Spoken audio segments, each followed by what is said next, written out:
Oi, eu sou a Raquel Sirotti. Eu quero abrir esse episódio te convidando para entrar comigo na Universidade Pedagógica de Maputo, na capital de Moçambique. É uma faculdade com quase 15 mil alunos e 600 professores que fica no bairro de Liangene. Eu estive lá em novembro de 2023 durante uma conferência internacional sobre produção de conhecimento, para falar sobre quem produz, quem detém, quem manipula e quem ganha dinheiro e reconhecimento com isso. A gente vai falar bastante sobre conhecimento nesse episódio, mas antes eu quero te mostrar o áudio de um vídeo que eu gravei no evento, quando a gente estava voltando do intervalo de almoço. Tenta imaginar a cena aí. É uma sala de aula bem iluminada, com cadeiras pretas e mesas vermelhas. Para chamar as pessoas para recomeçar o evento, algumas mulheres vão se juntando na parte da frente da sala, cantando e dançando.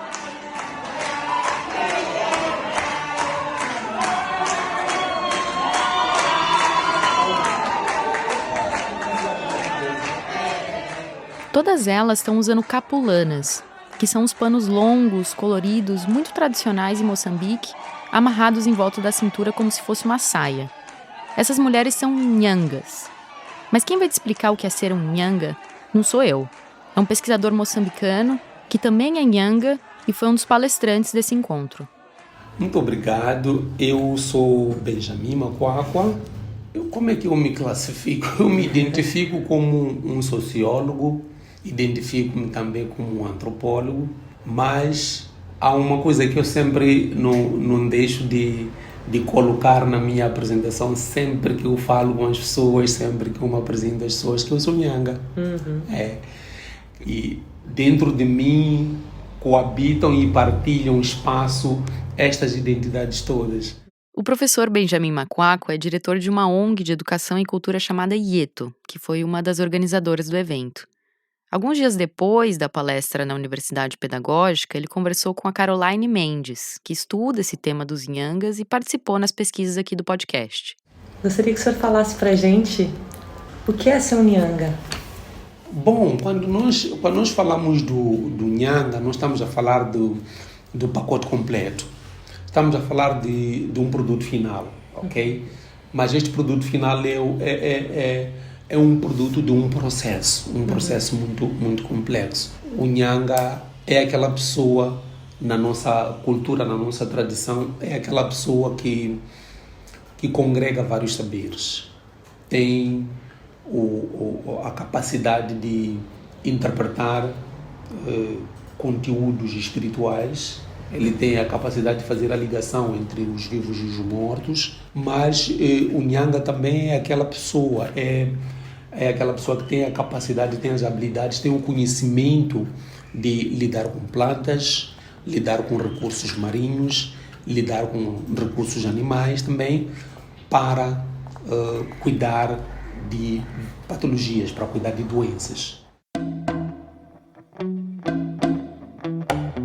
A gente vai voltar a falar dos nhangas mais pra frente, mas eu já quis te mostrar essa conversa aqui no início porque ela é muito simbólica do tema desse episódio. Falando em episódio, se você não ouviu o primeiro, volta lá que vai fazer mais sentido escutar na ordem. E se você ouviu, você sabe que eu não tô sozinha aqui, né? Oi, Raquel. Oi pra você que tá ouvindo. Eu sou a Gabriela Montoni e eu acompanho a Raquel aqui na apresentação. Esse é o segundo episódio do Tramas Coloniais, um podcast sobre a história do colonialismo. Uma imersão no passado para tentar entender o presente e, quem sabe, projetar o futuro. Em 7 episódios, o nosso olhar se volta para o centro do mapa. A África.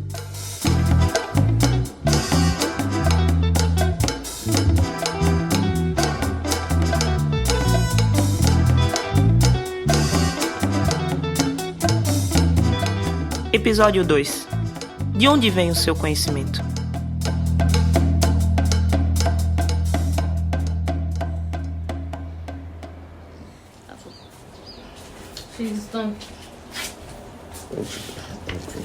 Hoje a gente vai passar por países como Moçambique, Congo, Gana, Angola, Nigéria. Na Nigéria, por exemplo, a Fernanda conversou com uma mulher de quase 100 anos de idade, que foi a primeira professora universitária do país. A gente vai te levar para dentro da casa dela. did you decide to study geography? Actually, my father had wanted me to do medicine.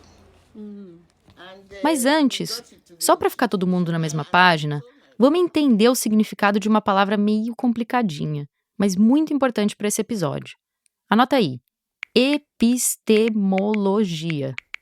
Epistemologia. Na definição mais simples, epistemologia é o estudo do conhecimento. Essa definição, aliás, está na própria palavra de origem grega.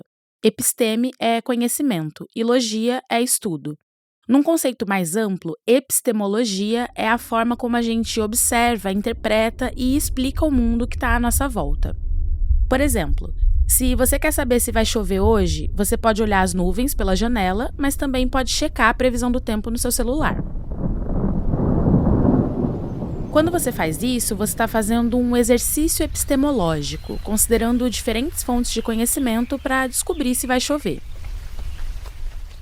E como dá para ver nesse exemplo, essas fontes de conhecimento podem ser múltiplas e variadas.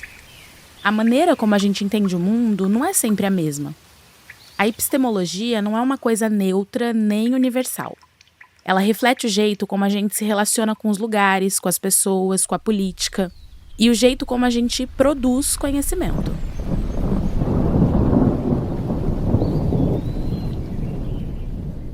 Lembrando que a gente produz conhecimento o tempo todo, né?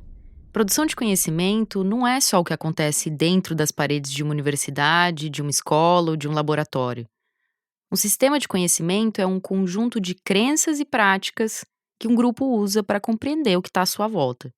Isso envolve educação, direito, filosofia, medicina, artes, religião, enfim, envolve um monte de coisa. O sistema de conhecimento ocidental europeu está muito baseado na ideia de quem sou eu e quem é o outro.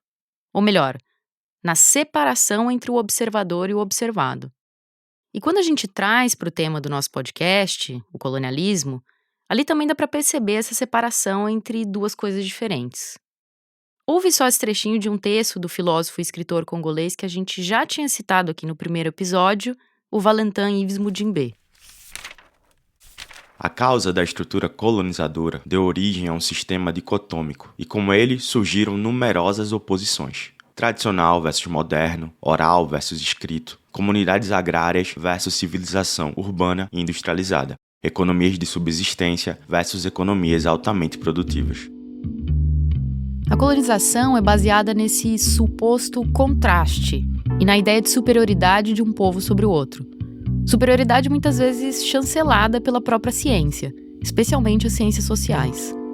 Ou seja, do jeito como o europeu colonizador interpreta o mundo. E ele não está falando só dos vilões da colonização não, tá? Isso é sobre todos nós. Eu, a Raquel, você que está ouvindo. Até que ponto o nosso jeito de interpretar as coisas está contaminado pela herança colonial? O jeito como você faz seu trabalho, o jeito como esse podcast é produzido. Dá para se desvencilhar dessa herança na hora de produzir conhecimento? No centro dessa dicotomia descrita pelo Valentin Mudimbe está a questão da raça. A separação e a dominação passam pela ideia de que os brancos europeus são superiores e os negros africanos são inferiores. O nosso quarto episódio vai mergulhar mais nesse tema. Mas como a gente está falando sobre sistema de conhecimento, é importante saber que, em meados do século XIX, essa questão da raça virou uma questão científica. E aqui eu estou colocando esse científico entre aspas, porque muitas das coisas que essas teorias diziam foram muito rapidamente contestadas e desmentidas pela própria ciência. Em 1869, foi publicado um livro chamado Gênio Hereditário, uma investigação sobre suas leis e consequências, do antropólogo e cientista britânico Francis Galton. Ele era um homem branco, filho de um banqueiro muito rico, e era primo do famoso naturalista Charles Darwin, que era 13 anos mais velho que o Francis. O Francis Galton é considerado o fundador da eugenia. E nesse livro, ele defendia a qualificação dos seres humanos com base nas características hereditárias como uma ferramenta para melhorar as gerações futuras. Ele sugeria, inclusive, casamentos arranjados entre pessoas com aspectos físicos que ele considerava, abre aspas, superiores. E afirmava que o padrão intelectual médio dos negros ficava cerca de 2 graus abaixo dos brancos. É claro que a ideia de inferiorização de povos não caucasianos ou não brancos é muito anterior ao Galton. E a gente também vai falar sobre isso mais adiante no podcast. Mas essa teoria racial, fundamentada por uma suposta ciência, ajudou a estabelecer esse sistema de conhecimento no século XIX. E os reflexos disso estão aí até hoje. Sim, eu acho que isso também tem a ver com a própria natureza da produção do conhecimento, né? Esse é o professor e intelectual moçambicano Elísio Macamo, da Universidade de Basel, na Suíça. A gente conversou com ele numa chamada de vídeo, e ele falou sobre como essa interpretação do mundo de uma forma racializada é tanto uma invenção como uma herança do colonialismo. Então, por exemplo, se a gente olha aquilo que a Raquel estava a dizer agora, que eu acho muito importante, muito perspicaz, sobre a questão do racismo, da raça, foi uma maneira de ganhar a capacidade de falar de forma inteligível sobre o mundo. E claro, com consequências práticas horríveis, mas foi uma maneira exatamente de conferir inteligibilidade ao mundo que acabou construindo o mundo dessa forma racializada. Uma vez que o regime colonial criou esse tipo de categorias, elas ficam e passam a ser a nossa referência. Porque a gente poderia dizer assim, olha, vamos ultrapassar isso, vamos pensar um mundo de outra forma. Mas como é que a gente vai fazer isso sabendo que a existência desse tipo de categorização criou sujeitos que sentiram na pele as consequências desse tipo de categorização? A gente não estaria a banalizar, por exemplo, o sofrimento de certas pessoas se a gente passasse rapidamente por cima dessas categorias e a gente insistisse, por exemplo, em categorias universais, a gente insistisse na ideia de que raça não existe. Porque, sabe, o que é curioso é que todos nós dizemos, olha, a raça não existe, mas nenhum de nós está em condições, e não devia estar, de prescindir desse tipo de conceito, porque ele criou um mundo de uma certa maneira.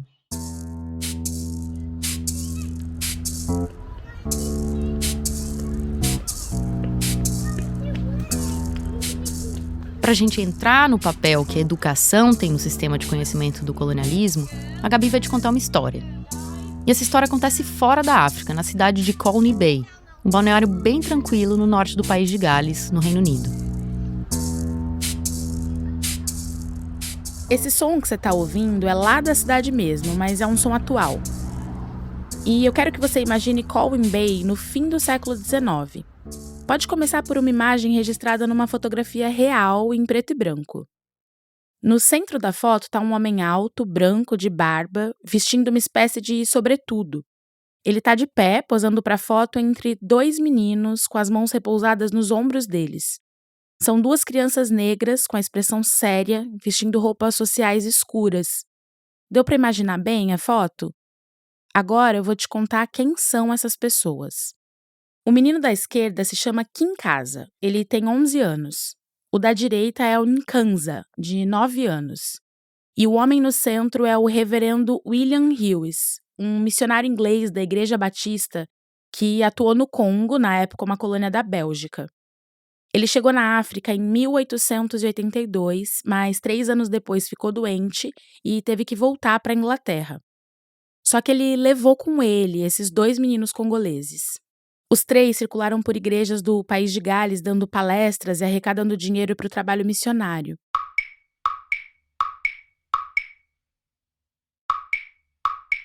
Em 1887, o reverendo se estabeleceu em Colwyn Bay e ali fundou o Instituto de Treinamento do Congo.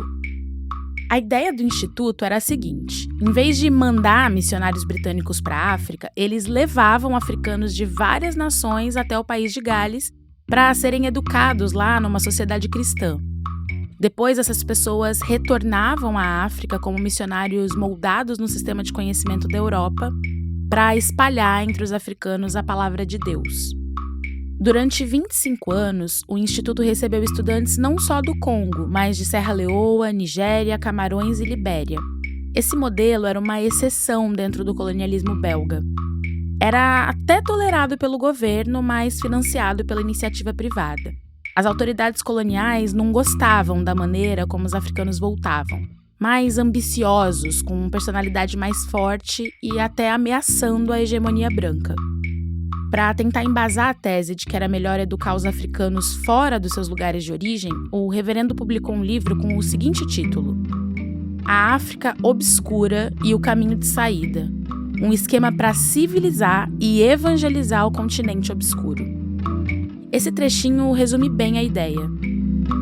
Ao levar os estudantes africanos mais bem dispostos para longe do miasma que aflige a atmosfera moral da região do Congo, é mais fácil moldar seu caráter com base nos princípios cristãos e fornecer uma formação geral que transformaria esses estudantes numa força evangelizadora inestimável. É o caráter civilizador do colonialismo, que passa pela religião, mas também pela arte, pela música, pelo cinema. O próprio Congo teve uma produção cinematográfica relevante no período colonial, na primeira metade do século XX, mas cheia de regras impostas pelo governo e pelos missionários. Uma lei dos anos 30 proibia filmagens não autorizadas e, nos anos 40, ficou determinado que só pessoas de origem europeia podiam fazer cinema. O próprio Ministério da Informação da Bélgica produziu filmes educacionais para os africanos, mas alguns documentários só podiam ser assistidos pelos belgas. If you were in the heart of the Belgian Congo, in a group of warriors charged like this, you too would be glad to find out that it was all in fun. Esse é um filme da década de 1940, produzido no Congo pelo jornalista e documentarista americano Paul Hoeffler. Essa cena inicial mostra pessoas de uma aldeia carregando lanças e escudos em direção à câmera, num movimento tudo encenado e artificial, sabe? E o documentário segue essa linha de mostrar os nativos como exóticos e selvagens, exatamente como eles eram vistos pelos estrangeiros. Ou seja, a doutrinação ia muito além da religião, como diz esse outro trecho do livro do reverendo. Missionários comissionados por uma nação de trabalhadores, seguidores do nosso Salvador, o carpinteiro de Nazaré, deveriam incluir a indústria como parte da religião, dando um bom exemplo em ambos. Não devemos separar a civilização e a evangelização, como alguns de nossos amigos fazem. Elas devem caminhar juntas. A religião não é antagonista a qualquer coisa que promova o bem, mas é sempre uma amiga. Ciência, arte, música, comércio, todos podem se tornar servos da religião. Além de evangelizar, o reverendo William Hughes queria introduzir na mente daqueles estudantes africanos as bases da epistemologia ocidental. Nessa linha de pensamento bastante problemática, aquelas pessoas só adquirem valor se forem moldadas de acordo com o sistema de conhecimento europeu. Nesse caso, bem longe de casa. Sem falar que nem todos os alunos se adaptavam, ou até sobreviviam a essa experiência. I'm here to look at the African Institute of Colwyn Bay, otherwise known as Congo House. Esse é um documentário chamado O Notável Reverendo Hughes, de 2018. A historiadora galesa Marian Gwyn vai até Colwyn Bay para contar a história do reverendo e conversar com descendentes dele. Em determinado momento, ela visita o cemitério da cidade. Now, Jean, not all the students made it back to Africa, did they? E ela mostra os túmulos de vários estudantes que não chegaram a voltar para a África, incluindo aqueles 2 meninos que estavam na fotografia famosa do século XIX. Nkanza morreu 6 anos depois daquela foto com um problema no fígado. Kinshasa morreu mais cedo ainda, menos de 2 anos depois da foto. Ele tinha a chamada doença do sono, causada por um inseto parasita comum nas áreas rurais da África, e morreu aos 12 anos, em maio de 1888. Mais de 7 décadas antes da independência do país dele.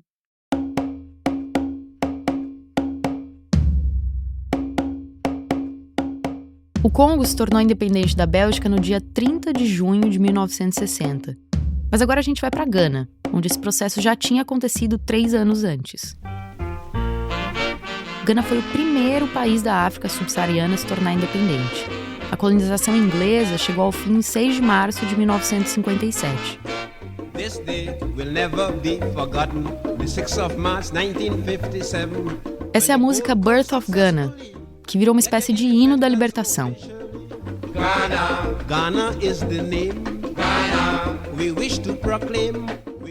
O discurso da independência diante de uma multidão na capital, Accra, foi feito por Kwame Nkrumah, o primeiro presidente do país. That new African is ready to fight his own battle and show that after all, the black man is capable of managing his own affairs.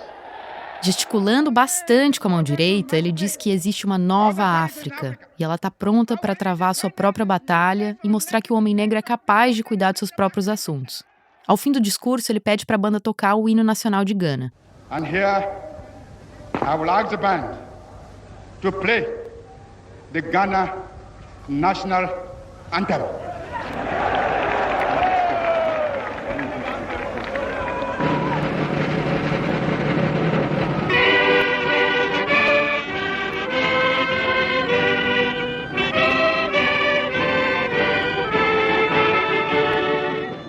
Assim que assumiu o poder, Kwame Nkrumah colocou na antessala do gabinete da presidência uma pintura enorme.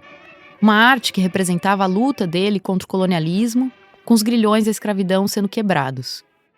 Esse quadro mostrava também 3 homens brancos fugindo apavorados. Um era um missionário, com a Bíblia na mão, o outro era o capitalista, carregando uma pasta, e o terceiro homem segurava um livro chamado Sistemas Políticos Africanos, um clássico da antropologia social britânica. Essa obra muda a concepção de que os africanos viviam em total barbárie e defende que o continente também tinha uma organização política, só que num formato diferente do europeu.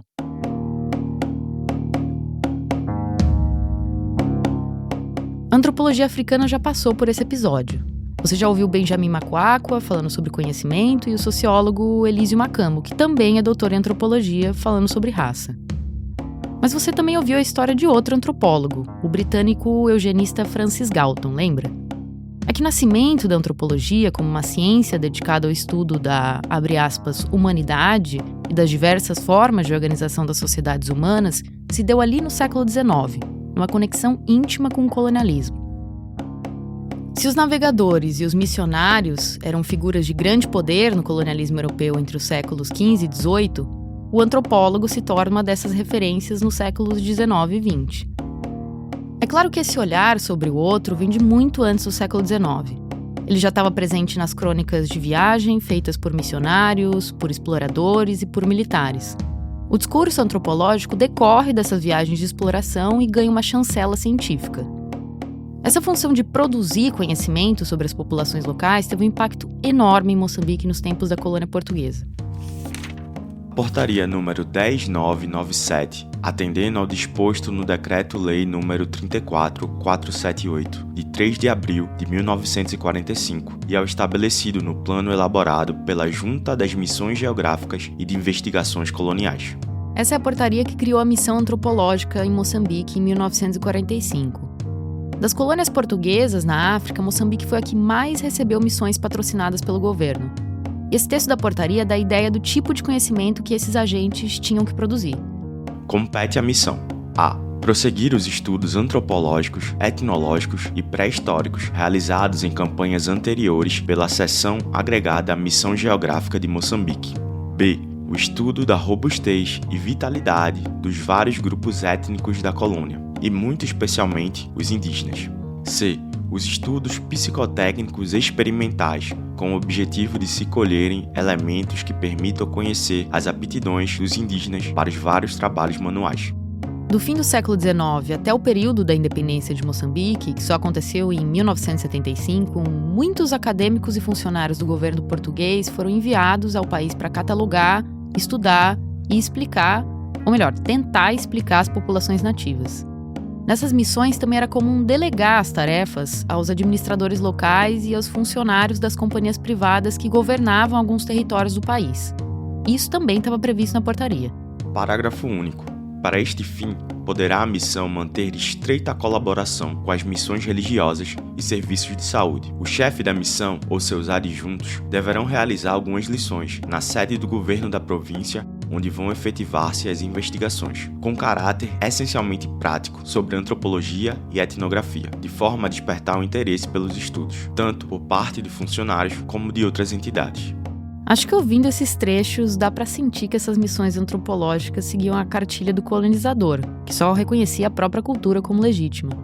O nativo era sempre o diferente, o outro a ser dominado. Como a gente já falou no primeiro episódio, o colonialismo não é só uma prática de administração, ele também é uma expressão de consciência.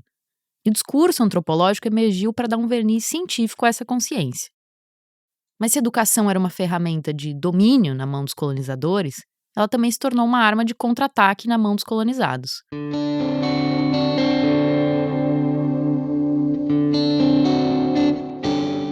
Apesar da perspectiva colonial, muita gente jovem na África via a educação europeia como uma saída prática de ascensão social, ou seja, uma forma de se livrar do trabalho no campo e da violência colonial, indo em busca de um emprego melhor. Por isso, alguns povos permitiram um processo massivo de educação ocidental entre os seus jovens. Mas ainda assim, para os africanos em geral, eram poucas as oportunidades para desenvolver os estudos. E essas poucas oportunidades, claro, eram quase todas destinadas aos homens. Agora imagina as dificuldades para uma mulher nascida em 1926, mais de 3 décadas antes do seu país deixar de ser uma colônia. Esse país é a Nigéria, e essa mulher é a Felicia Adetoun Ogunseyi.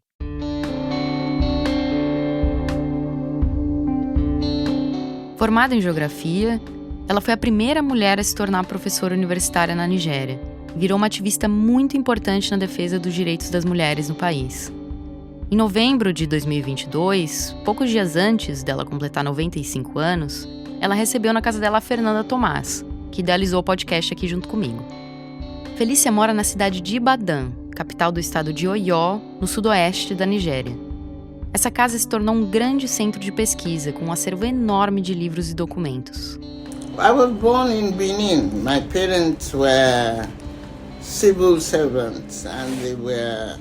A Felícia começa a conversa contando que nasceu na cidade de Benin, na Nigéria. Os pais dela eram funcionários públicos e trabalhavam para os missionários. O pai se formou na faculdade de St. Andrews, a primeira instituição de ensino superior só para homens no país. Depois eles se mudaram para Benin e se tornaram funcionários públicos. Ela concluiu o ensino secundário no Queen's College, uma escola para meninas em Lagos. E aos 19 anos, o sonho era entrar na Yaba Higher School, a primeira instituição de ensino superior na Nigéria. I passed the entrance exam and Ela conta que, quando passou no exame de admissão, o pai dela foi conversar com o diretor. Ele disse: "Eu quero que a minha filha entre no Yaba Higher College, porque é a única instituição de ensino superior que ela pode cursar." Eles negaram, alegando que era um lugar só para homens, não tinha nenhuma mulher estudando lá. E a Felícia disse para o diretor: "Eu sei, mas eu já fui conferir todo o regulamento que rege a instituição e não tem nada nesse regulamento dizendo que vocês não podem aceitar a inscrição de uma mulher." Então ela passou o primeiro ano sendo a única mulher naquela instituição. Você que está aí ouvindo, dá para imaginar a rotina de uma jovem negra africana estudando numa instituição só com homens, em 1946, quando a Nigéria ainda era uma colônia? It was terrible. First they gave me a party. And I thought, yes, they were giving me a party. A Felícia disse que foi terrível. Que primeiro eles até fizeram uma festa para ela e ela pensou: olha, estão dando uma festa em minha homenagem. Mas quando acabou a festa, os homens escreveram uma espécie de paródia sobre ela e ela não achou aquilo muito legal. Era sobre a mulher que quer chegar e desafiar todos os homens. Eles diziam coisas do tipo: nunca uma mulher tinha passado na prova de admissão, então talvez eles tenham dado admissão para ela por causa disso, porque ela foi a única a encarar todo o processo. Até que um dia, a turma foi submetida à primeira prova. And when we did the first exam, only 3 of us passed that exam. Nesse primeiro teste, só 3 alunos passaram. E ela estava entre esses 3. Foi a última dos 3, a terceira, mas estava lá entre os 3 que passaram. Nenhum outro conseguiu, numa classe repleta de homens. Aí eles ficaram divididos. Alguns estavam empolgados com ela, outros estavam bravos com aquela mulher que desafiava os homens. Em 1948, a Felícia recebeu o diploma como a primeira mulher formada naquela instituição. Depois ela se tornou a primeira nigeriana a estudar em Cambridge, na Inglaterra, fazendo graduação e mestrado. Naquele campus estrangeiro, ela ocupava o mesmo espaço da elite britânica. And the floor on which I was on, the right side of me was no pátio onde ela ficava, ela dividia espaço, por exemplo, com uma duquesa, que era uma das outras estudantes. E elas andavam de bicicleta juntas. Mas a Felícia conta que existiam algumas regras. Por exemplo, era proibido ter amigos homens. Ela lembra que não podia receber a visita de um homem no quarto à noite, não podia fazer festa noturna. Mas mesmo assim ela achava tudo aquilo muito estimulante. Como ativista pelos direitos das mulheres na Nigéria, a Felícia integrou o WIS, a Sociedade para o Desenvolvimento das Mulheres. E o trabalho ganhou outra dimensão quando ela foi convidada para uma conferência da Aliança Internacional das Mulheres, na Grécia, em 1958. And then I got on the Council of the International Alliance. Quando entrou para o Conselho da Aliança Internacional, a Felícia passou a frequentar encontros em outros países, como o Japão, a Grã-Bretanha. Ela virou professora em 1973, na Universidade de Ibadan. Ela continuou investindo em educação e acabou descobrindo o mundo das bibliotecas. Apaixonada por livros, ela virou consultora na área e criou um centro de pesquisa na sua própria casa, com livros, documentos e até música. My husband loved music and he's got all the classical music. O marido dela adorava música e tinha tudo de música clássica. Todos os clássicos e alguma coisa de música contemporânea também. Hoje, quando ela senta na biblioteca, ela vê que algumas coisas foram emprestadas, outras retornaram. Então ela resolveu montar e organizar essa coleção. Pra gente foi um privilégio enorme poder ouvir essa mulher tão importante e aprender sobre o poder transformador da educação. A Felícia Ogunchei começou a desenvolver os seus estudos depois da Segunda Guerra Mundial. Antes disso, a colonização na África priorizava o ensino primário, para a formação de mão de obra, e menos de 2% dos africanos tinham acesso ao ensino secundário. Em muitos lugares, a saída era criar sistemas escolares independentes. O povo Kikuyu, o mais populoso do Quênia, por exemplo, fundou mais de 300 escolas entre 1920 e 1952. E a educação foi usada pelos africanos para produzir conhecimento sobre os seus povos. Em Uganda, Sir Apollo Kagwa foi um dos primeiros intelectuais do país no período colonial. Ele passou a escrever e publicar a sua versão da história e dos costumes locais. Em Camarões, um líder Bamun chamado Ibrahim Joya inventou um idioma e uma escrita para registrar a história do seu povo, o sistema jurídico e até os fundamentos de uma nova religião reunindo elementos do Islã, do cristianismo e das práticas locais. Antes do Nijoya, o conhecimento no reino do Bamun era transmitido de forma oral, e era assim que funcionava em muitos lugares da África. A oralidade é um valor ancestral africano muito importante. Os poetas, por exemplo, tiveram um papel fundamental na educação, inclusive na difusão de ideias emancipatórias. Vários deles ganharam destaque político nos processos de independência. Foi o caso, por exemplo, do Agostinho Neto, poeta que começou a publicar os seus escritos na década de 1940 e virou líder do Movimento Popular de Libertação de Angola, o MPLA, até que o país conquistou a independência e ele se tornou o primeiro presidente. Correspondendo aos anseios mais sentidos do povo, o MPLA declara o nosso país constituído em República Popular de Angola. Esse é o discurso do Agostinho Neto em 11 de novembro de 1975, quando Angola, enfim, se tornou independente de Portugal. É claro que o tema da educação estava presente nesse discurso. Reafirmará o propósito inabalável de conduzir o combate vigoroso contra o analfabetismo em todo o país, promover e difundir uma educação livre enraizada na cultura do povo angolano.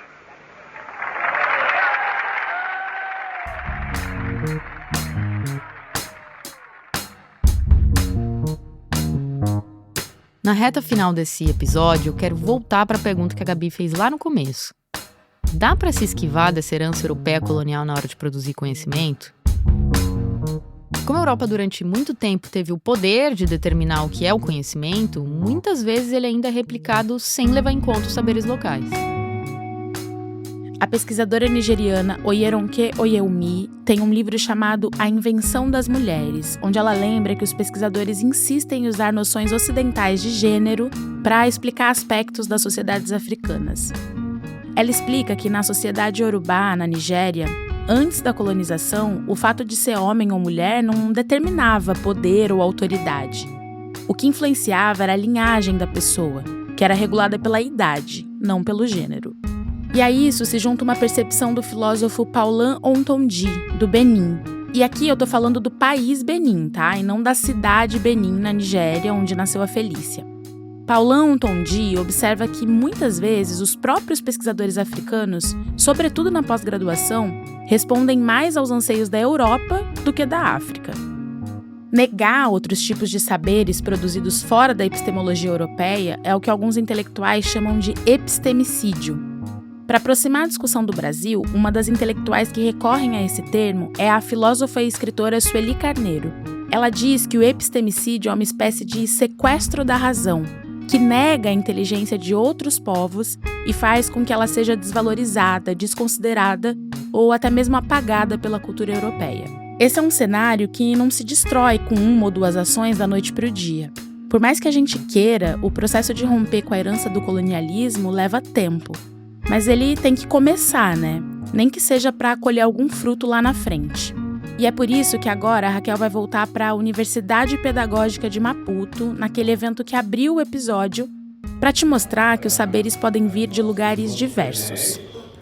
Esse painel tratou de conhecimentos endógenos, ou seja, conhecimentos que são produzidos por agentes locais, que pertencem a eles e que partem das suas epistemologias, que são muitas vezes diferentes das epistemologias ocidentais. A mediação foi da professora moçambicana Matilde Muocha, que, assim como Benjamin Macuacua, tem uma formação bem simbólica em relação a tudo que a gente conversou aqui nesse episódio. Vai moderar este painel a doutora Matilde. Ela é as duas coisas ao mesmo tempo. Ela é professora universitária, de formação ela vem da área de História, mas ao mesmo tempo ela é praticante de medicina tradicional. Não podíamos encontrar melhor pessoa para moderar esse painel. Doutora Matilde, faça favor. Obrigada. Carimambo, professor Eduardo, por estas palavras e por me dar a liderança deste painel que se segue. Em várias colônias da África, as práticas de medicina tradicional foram perseguidas e até criminalizadas, com a expressão feitiçaria sendo cunhada para invalidar aquela forma de saber. Por isso, é importante essa moderação de uma mulher que transita entre o saber acadêmico e o saber tradicional.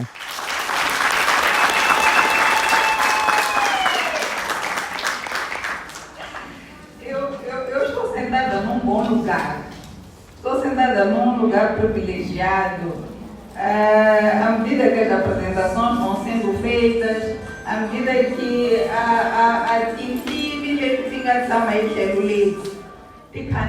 Aqui a professora Matilde começa a falar em Xangana, que é um dos mais de 40 idiomas nativos de Moçambique. A plateia ali na frente dela era composta por universitários, mas também por muitas lideranças nhanga. Por isso ela reveza as falas em português e as falas em Xangana. Com estas palavras, caros presentes, caros convidados da segunda Conferência Internacional, abrir o debate. Vou pedir aos colegas que estão nas plataformas digitais para que nos ajudem a alertar. A Matilde Muocha é só um dos muitos exemplos de que, como a gente já ouviu lá no início do episódio, não existe conhecimento puro, neutro ou universal.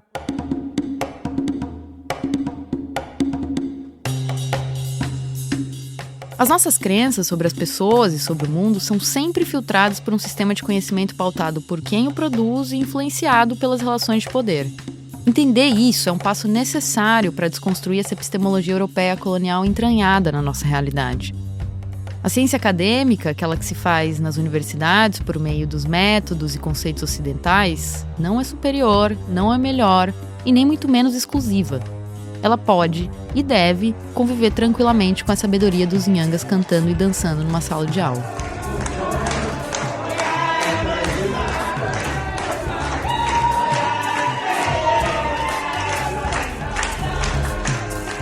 No próximo episódio... De lá, a Carol veio nadando desde aquele barco, ó. Até aqui, né, Carol? Nadando. A gente vai até uma ilha no sul de Moçambique para conversar com o vovô Inhaca, que é um régolo, uma espécie de rei local. Eu acho que a pergunta mais básica é qual é a função de um régolo? Sim, senhora. Eu vou dizer o seguinte, o régulo, ele é que é a pessoa mais influente na comunidade. No terceiro episódio, a gente vai falar sobre direito, sobre como o colonialismo tentou impor leis e instituições jurídicas, e sobre como as concepções locais de direito dos africanos resistiram e ainda resistem.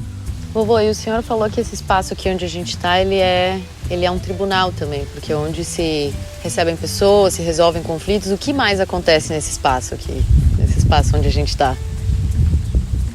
Isto foi feito para resolver essas coisas. Quem vem resolver o problema também, que vem se resolver como quem vai ao tribunal. Condeno aqui tudo que não é permitido.